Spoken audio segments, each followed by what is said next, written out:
It's my pleasure to be here this morning, and I take this opportunity to thank you most profoundly for inviting me to participate in this very important seminar to share my thoughts on building cultural bridges to strengthen the relationship between Europe and the global community, and of course Europe and Africa more specifically. Since we're in an academic setting, I thought I should reflect on some conceptual questions and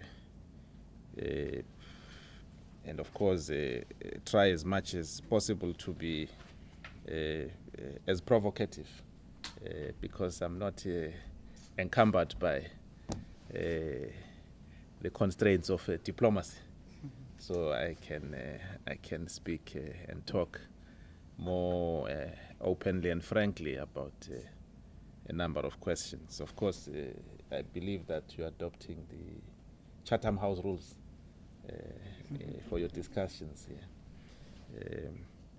So with that assurance, Fabrice and Professor, I will speak. I'll speak as openly as possible. Well, thanks very much. Of course, the subject we're discussing has attracted little scholarly attention, despite the practice's intersection with a range of other subjects. Its long history and a substantial investment by some practitioners.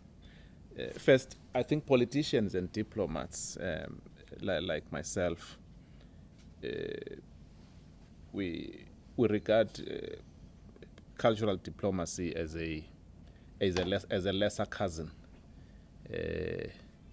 of the whole enterprise of diplomacy. I don't think we've given cultural diplomacy the place of pride that it has to be given, and understandably, because I think diplomacy by its nature is a very conservative enterprise, which is time-honored and is bound by convention. There are lots of do's and don'ts in diplomacy. I hope with time we can change this so that we can make diplomacy to be more dynamic, to move with the times, and of course to be attractive to young people. It's not a vocation that should be the preserve of middle-aged and elderly men and women. Well, mostly men. There are very few women. Normally women are spouses, which is unfortunate. But that has to change. We need to see more and more women taking an active part in diplomacy. I think if we're to have more women in diplomacy, I think we'll have less conflict in the world. I think we'll have more cooperation and less conflict in the world. The deployment of a state's culture in support of its foreign policy goals or diplomacy was prominent in the Cold War era. Though I would argue that the use of cultural diplomacy during the Cold War era was largely propagandist. It was propagandist in nature, and it was imperial in nature. It sought to impose particular cultural norms and values that were deemed to be superior, that were deemed to enjoy a greater degree of universality. And I think Africa has seen various bouts of that during the colonial period, with the imposition of foreign languages and foreign culture in Africa, the subjugation of many of our peoples through policies of assimilation. And of course, later, the post-Cold War, the post-colonial era, with the imperial notions of the promotion of particular cultural values in Africa and elsewhere. So I don't think that has given cultural diplomacy a good name, as it were. And I think it's only after the post-Cold War era that we begin to see cultural diplomacy being defined in ways that are developmental and ways that are more progressive. And indeed, it's now being embraced by many countries as a useful instrument for the projection of what Professor Joseph Naya calls soft power. Cultural diplomacy is indeed a key element of soft power that increasingly more and more states are using as a tool to propagate, as a tool to promote their values. Indeed, countries such as the UK, France, Germany continue to support cultural diplomacy. Many diplomats may support cultural diplomacy in principle, but in practice, I think we tend to put it at the lower end of our priorities, as I've mentioned. In a world in which diplomatic service have to deal with a wide range of questions. Today, we deal with a lot of issues, climate change, post-2015 development agenda, issues of global peace and security, what Senator Tillmans referred to, the issues of Ukraine, Syria, and of course the multiple conflicts in Africa, in the Sahel region, South Sudan, Central African Republic, Somalia, and the Horn of Africa. All these issues are preoccupying diplomats in a big way. And of course, the issues of cultural diplomacy take a backstage when it comes to the propagation of the full spectrum of the diplomatic arsenal by countries. So, in my view, cultural diplomacy could be a useful tool for promoting peace and development. And I think there are a number of examples where we've seen how cultural diplomacy has contributed to confidence-building measures and softened attitudes between adversarial powers. Of course, the recent example of the American basketball player, Rodman, who went to North Korea, is not necessarily a successful example that one can quote or use to demonstrate the effect or the positive impact of cultural diplomacy. But indeed, if that was managed properly, it could have contributed in some positive way in softening the attitudes between Pyongyang and Washington, Pyongyang and other capitals of the world as well. But also we saw in China, for example, how Mao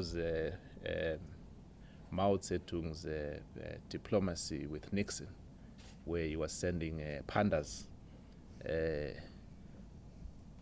to Nixon as a way of trying to soften the relations. That also contributed in some way in normalizing relations between Beijing and Washington at the time. But also the performance by the New York Orchestra in Pyongyang just after the end of the Cold War also went in some way in helping to soften the relations between the US and North Korea. But I don't think that we've ensured that there is momentum in all these incidents. These have been more isolated, uncoordinated kind of incidents which have not been linked to the overall, to the broader strategy of diplomacy. But I'm quite certain that if these were connected to the overall objective of promoting normalization of relations, we could have gone a long way in ensuring that indeed there is a normalization of relations between the US, North Korea in particular. This year marks the 20th anniversary of South Africa's freedom and democracy. In fact, just as I speak to you, the president-elect is being inaugurated in South Africa on Mandela Square in Pretoria. And indeed, it's a very proud, a very special moment for South Africa. Because, you know, we emerge from a divided history, a violent history, a past that was characterized by discrimination, apartheid, a past that was declared by the international community as a crime against humanity. So we've emerged out of that, and 20 years on, we've made tremendous progress as a country in terms of building a united South Africa, taking advantage of the diversity, the strength of our country, with people coming from diverse different backgrounds, and using that strength to propel us into a new era of unity, of development and prosperity. And indeed, we've occupied our rightful place in the community of nations, playing a positive and constructive role as a responsible global citizen, promoting peace and development in Africa, playing an active part in multilateral fora, advocating the reform of global institutions, the UN, the Bretton Woods institutions, and of course trying to build bridges between the North and the South, and also promoting South-South solidarity. In all this, we've also deployed cultural diplomacy as an important tool in advancing peace, democracy, justice, and human rights globally, and and promoting a people-centered agenda insofar as the issues that confront humanity. We are privileged to be home to a diverse range of artists who have made a name globally. The Grammy Award-winning groups like Ladysmith, Black Mambazo, the Soweto Gospel Group, a group of my hometown where I come from in Soweto. Miriam Makeba, who's well known, the jazz legend and music maestro Hugh Masekela, who performed just on Thursday here in Brussels in Beaux-Arts. He made his performance, and of course Johnny Clegg. But also we've got actors such as Oscar-winning actor Charlize Theron. The list is numerous, but we've deployed all these people to help to promote the South African brand, and the South African brand is not distinct from a universal brand. It's a brand that seeks to promote universal values, democracy, human rights, tolerance, the values of national reconciliation that were advocated by our global icon, the late President Mandela, who passed on last year. All these are values that are shared commonly by people across the world. So we use all these protagonists, all these champions of our cultural landscape to help to promote these values. And I think they have contributed immensely insofar as the promotion of our objectives, our foreign policy objectives generally, but our more specifically our cultural diplomacy objectives.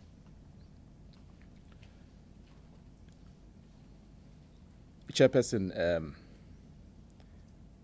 let me just make reference to some of the initiatives that we've taken as a country in this area of work. Of course, we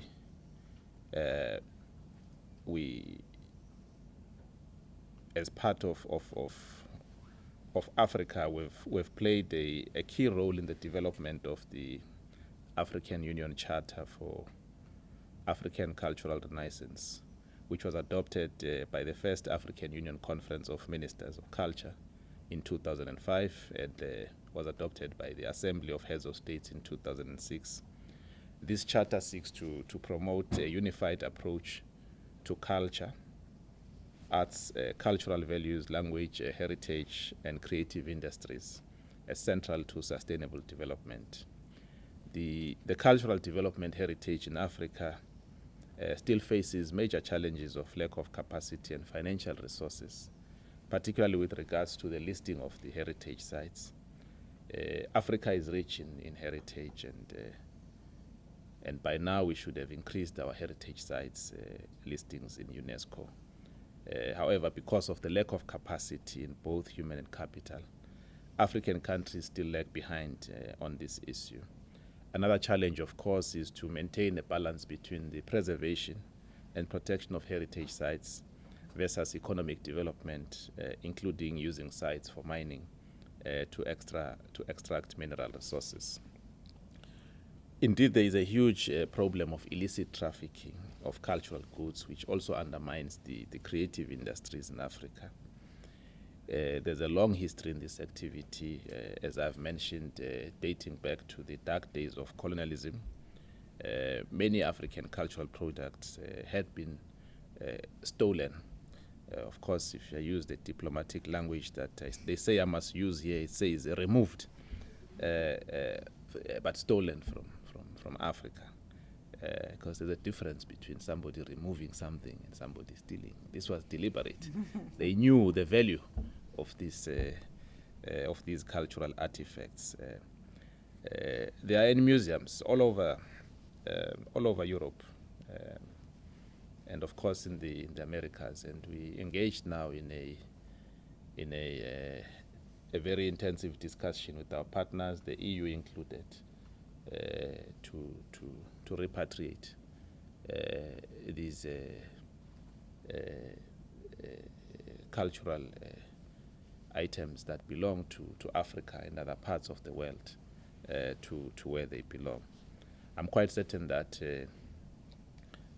in you we have a critical mass of people that we can rely on the support to help us to repatriate these cultural items to where they belong.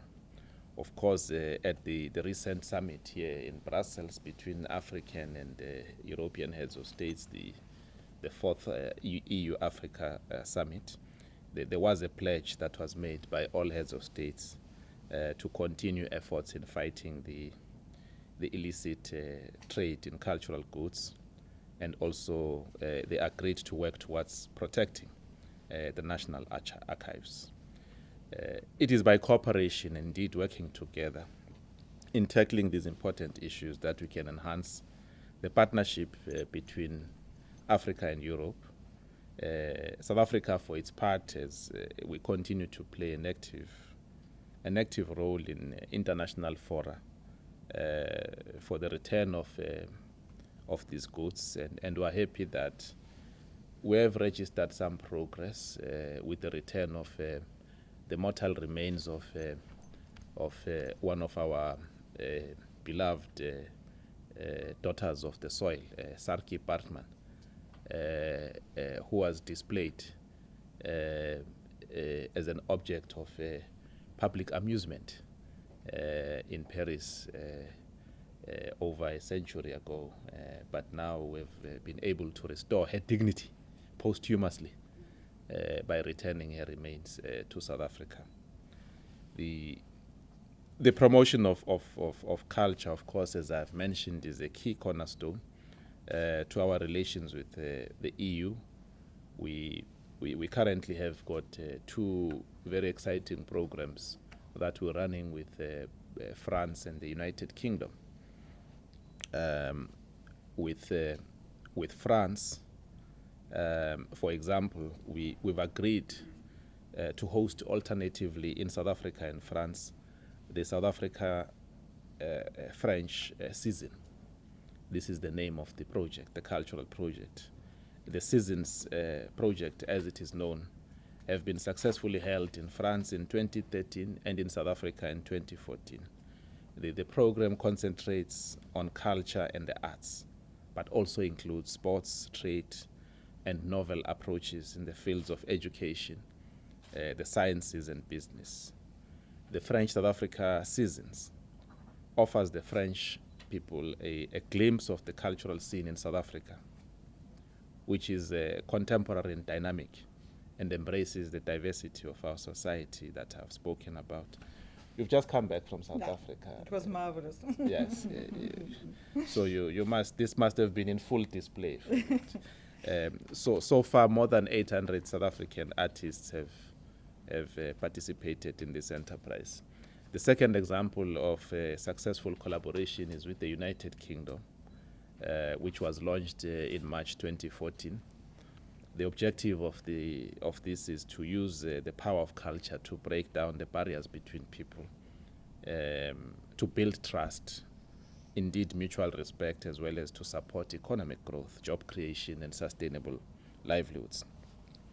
The seasons have helped to improve people-to-people contact, because people-to-people relations are more enduring, they are more sustainable than interstate relations.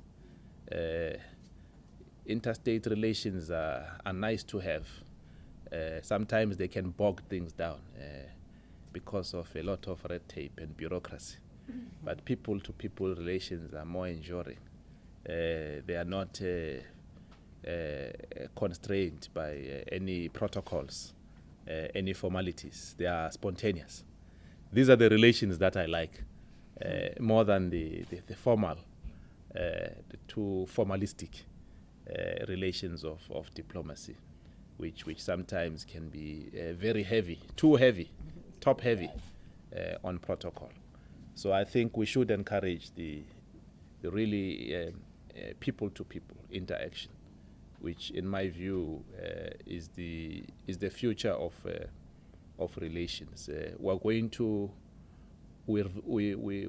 soon reach a stage in the world where we'll talk about a post-interstate relations era.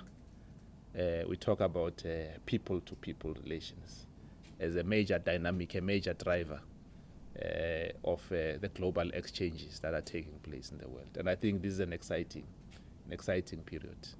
And of course, the social media is also fueling this interchange through Twitter, through Facebook, and all that. People are breaking the barriers.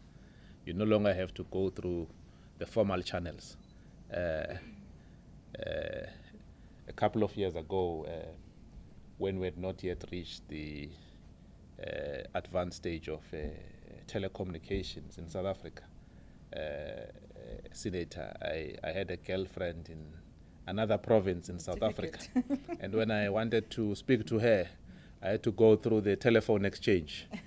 And somebody in the telephone exchange would decide whether to put through the call for me or not, depending on their mood. So we've broken those barriers now. We can interact without going through any of these constraining formalities. And the satellite, indeed, of course. Yes. Chairperson, I realize that I don't want to abuse your hospitality by taking too much of your time. But let me just make the few last points to complete this brief. Is it brief? Well, that's what diplomats say. This brief intervention to say indeed that the next year is the final year for the implementation of the Millennium Development Goals, the MDGs. Indeed, the countdown has begun in earnest. We're going to have a big meeting in New York next year in September to make an assessment and to renew our efforts.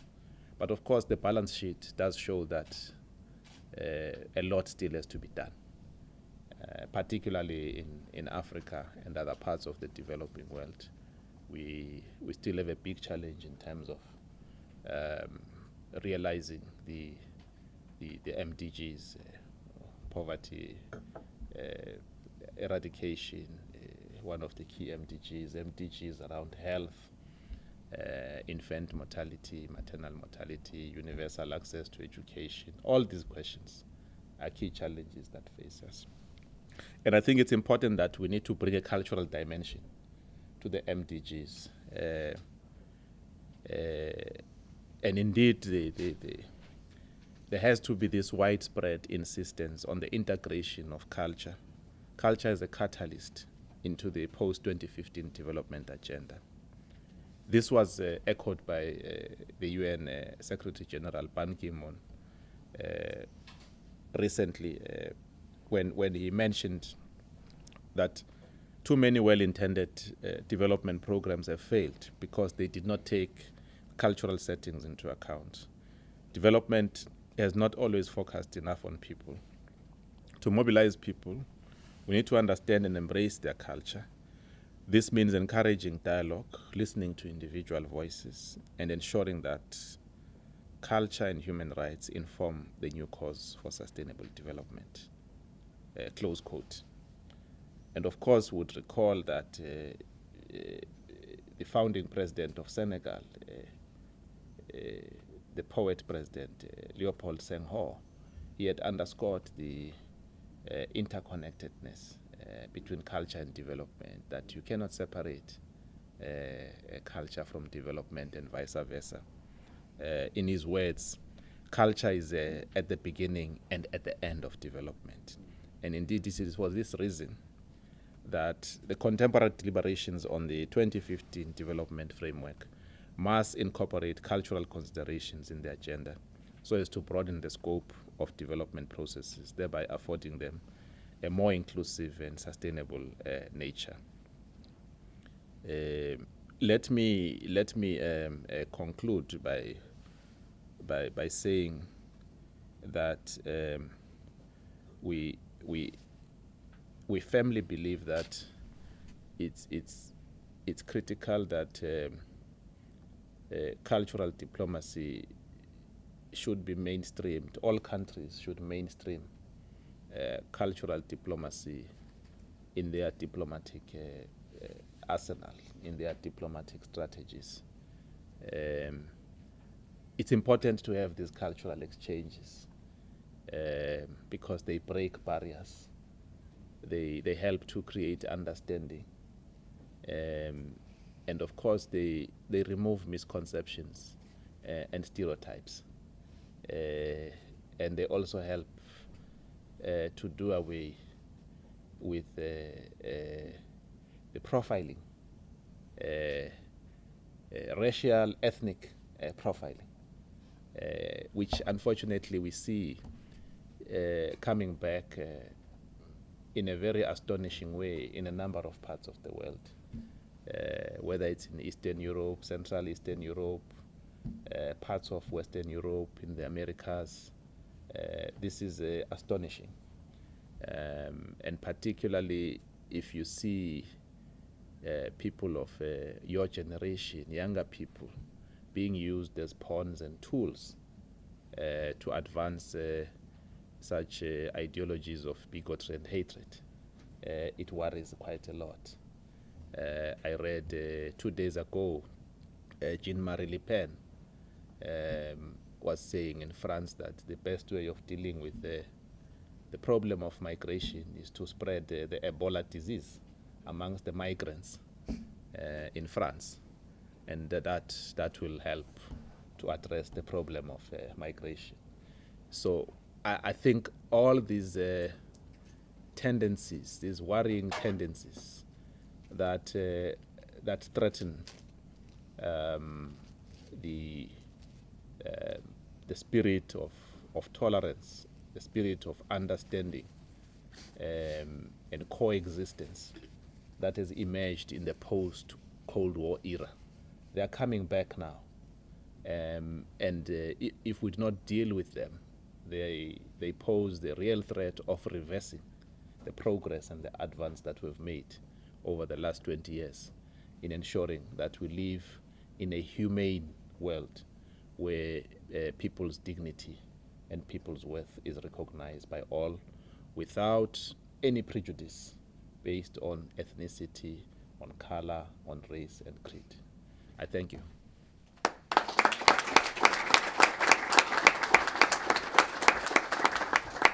We have a responsibility as individuals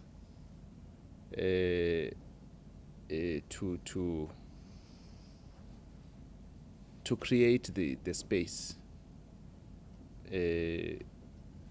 for cultural activists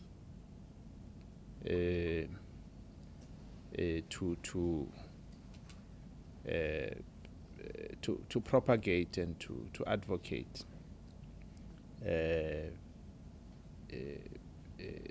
our cause.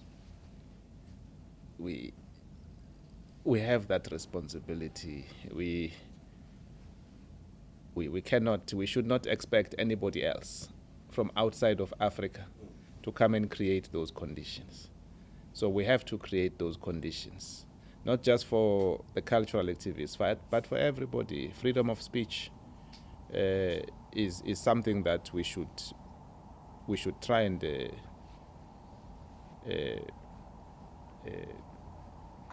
develop and protect and preserve in our countries.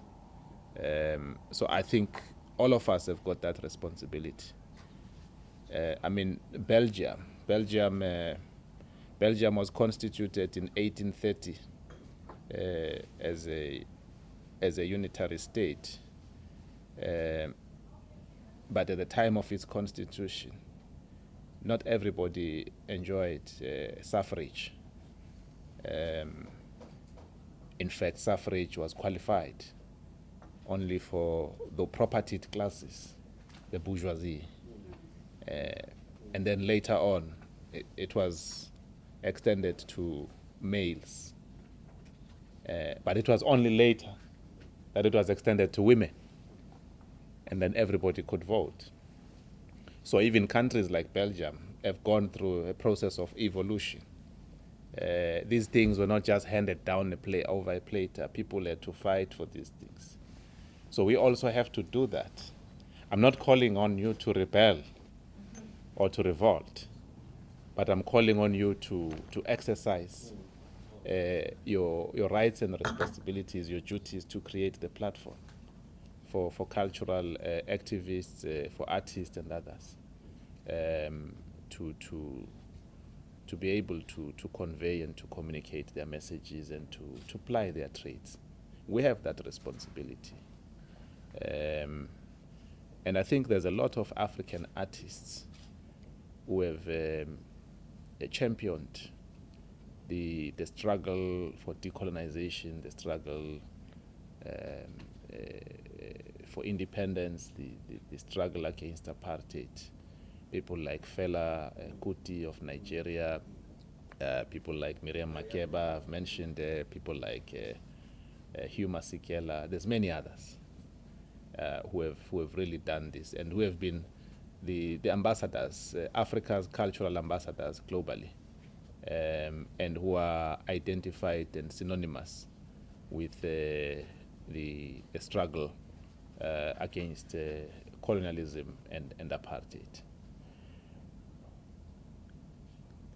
Women, like everybody else, they should play a role. Women in Africa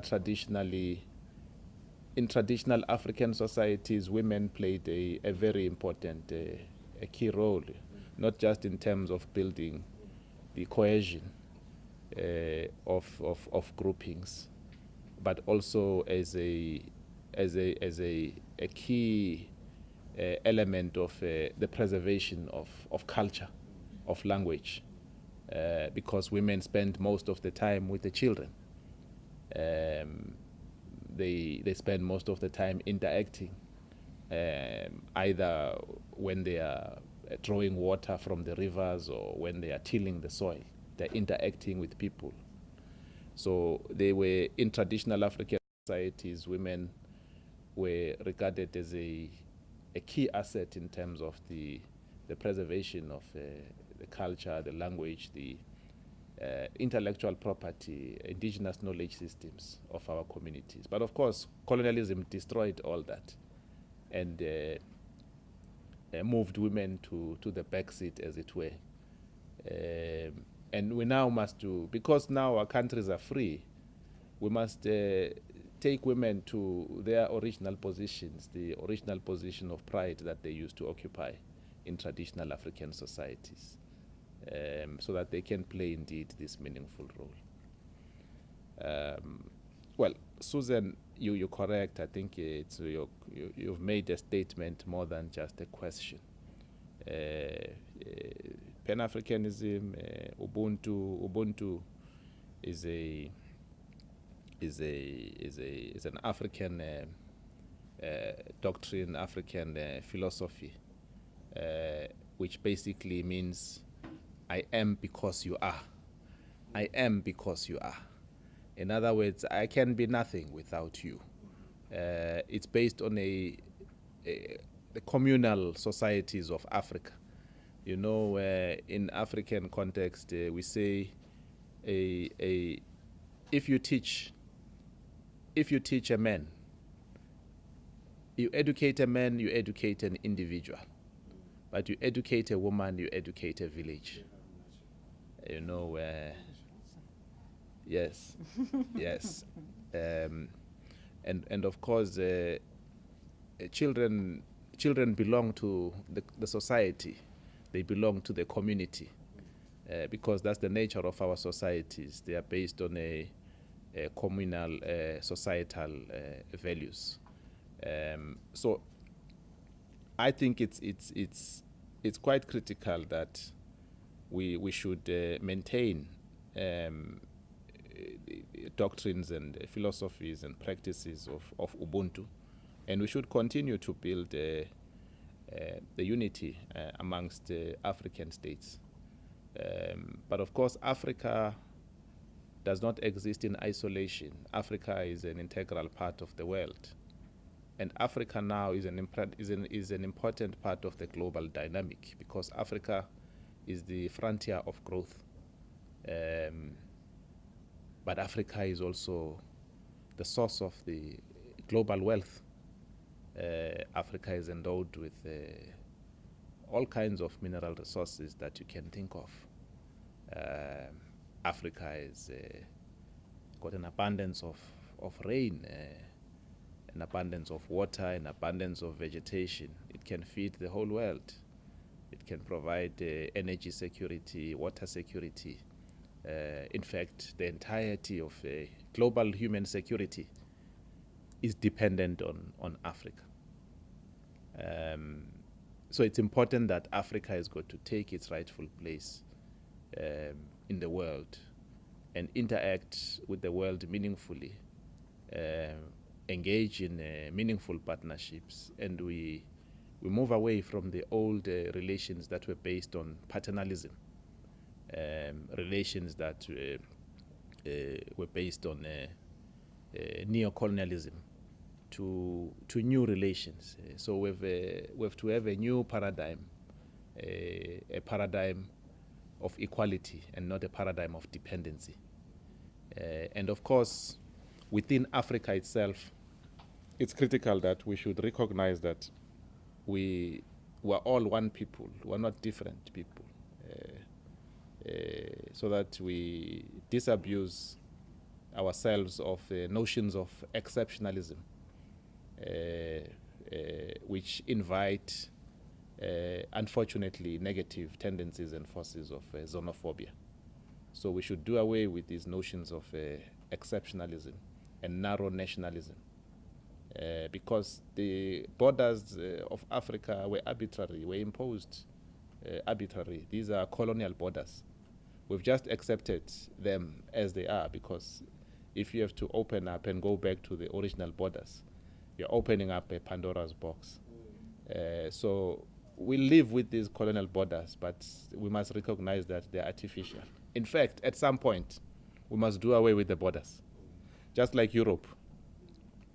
You know, Europe has done away with the borders because we've got a Schengen arrangement now in Europe. Can move across and all that. It's the first stage of integration. We're still miles away from that, but we have to move towards that at some point.